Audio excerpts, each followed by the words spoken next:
1399 कोटी रुपयाचे प्रकल्प आहेत आणि यातनं 2,23,000 हेक्टर इतकी सिंचन क्षमता त्या ठिकाणी तयार होणार आहे।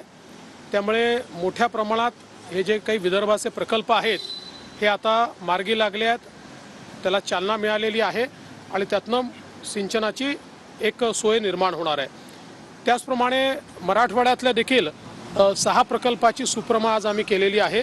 जवळपास 487 कोटी रुपये हे प्रकल्प आहेत, त्यामुळे ती प्रकल्प देखील आम्ही मार्गी लावले आहेत। यासोबत आज आम्ही जो हाऊसिंग विभाग आहे याची देखील एक आढाव्याची बैठक घेतली होती की ज्याच्यामध्ये पोलीस कॉलनीज असतील किंवा बीडीडी चाळ असेल किंवा आपल्या ज्या म्हाडा कॉलनीज आहेत त्याचा पुनर्विकासाचा विषय असेल, अशा अनेक विषयांवर आम्ही त्या संदर्भातले निर्णय घेतलेले आहेत आणि त्यामुळे मुंबईमध्ये विशेषतः म्हाडाच्या कामांना आणि पुनर्विकासाला एक चालना मिळेल अशा प्रकारचा प्रयत्न हा आम्ही या ठिकाणी केला आहे। सर, एकीकडे सह्याद्रीवरती विकासाच्या बैठका सुरू असताना दुसरीकडे नागपूरमध्ये काँग्रेसची महारॅली पाहायला मिळाली, मात्र या महारॅलीमध्ये अनेक खुर्च्या रिकाम्याच असल्याचं राहुल गांधींच्या सभेत पाहायला मिळालं। पहिली गोष्ट तर अशी आहे की आता याला महारॅली म्हणताच येत नाही, कारण ती महा नव्हतीच, ती सूक्ष्म रॅली झाली। त्याच्यामध्ये उपस्थिती अत्यंत कमी होती। आलेले लोकही राहुल गांधींच्या भाषणाआधी निघून जात होते, त्यांचं भाषण ऐकण्याच्या मानसिकतेत कोणी नव्हते। खरं म्हणजे त्यांनी याची थीम ठेवली होती, है तैयार हम। आता हे कशाकरता तयार आहेत हे काही आमच्या लक्षात आलेलं नाही, पण हे जे है तैयार हम हे म्हणतायत, लोक म्हणतात हम तैयार नहीं है और हम तुमको सुनना नहीं चाहते। पण मला एका गोष्टीचं आश्चर्य वाटलं, या देशामध्ये अनेक आमचे शूर राजे आणि राजघराणे यांनी इंग्रजांशी संघर्ष केला, अनेकांनी आपलं स्वत्व टिकवून ठेवलं आणि आज राहुल गांधी सरसकट असं म्हणाले की देशातल्या राजांनी इंग्रजांशी साठगाठ केली होती। अशा प्रकारे या राजघराण्यांचा अपमान करणं हे अतिशय चुकीचं आहे आणि मला असं वाटतं की हे काही महाराष्ट्रात किंवा देशात कोणी सहन करणार नाही।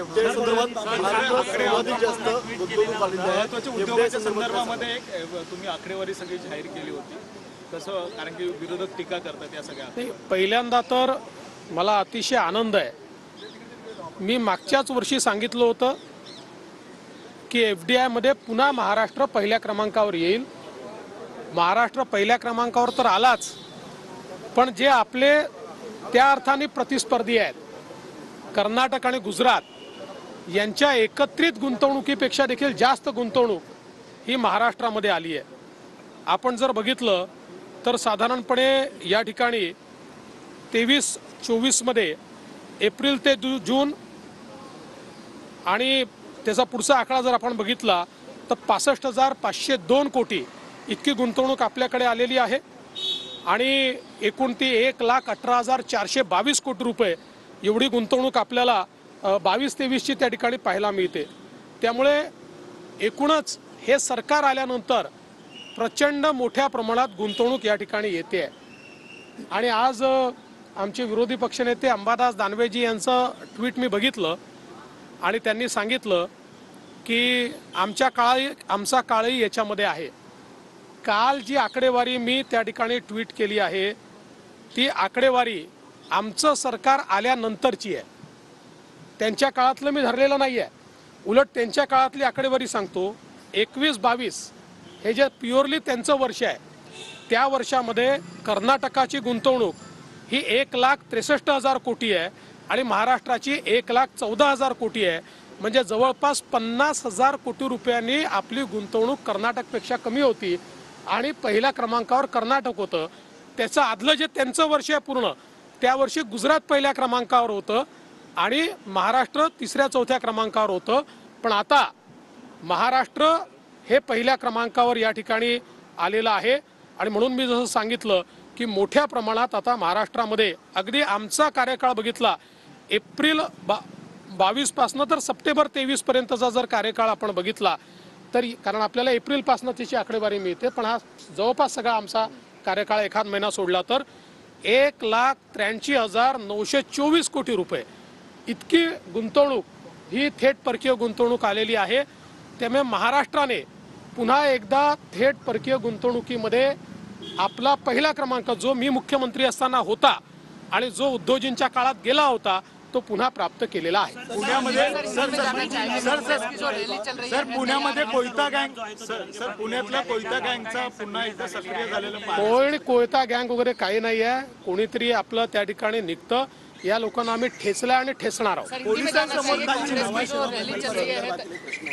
आदित्य ठाकरे यांनी ट्विट केलेलं आहे की 25 डिसेंबरची डेडलाईन होती, मात्र पंतप्रधानांची वेळ मिळत नाही म्हणून पुढे ढकललं जाते, महाराष्ट्राला अपमानित केलं जाते असं त्यांचं म्हणणं आहे. पहिली गोष्ट तर ज्यांनी प्रकल्प डेड केले होते त्यांनी डेडलाईन बद्दल बोलू नये.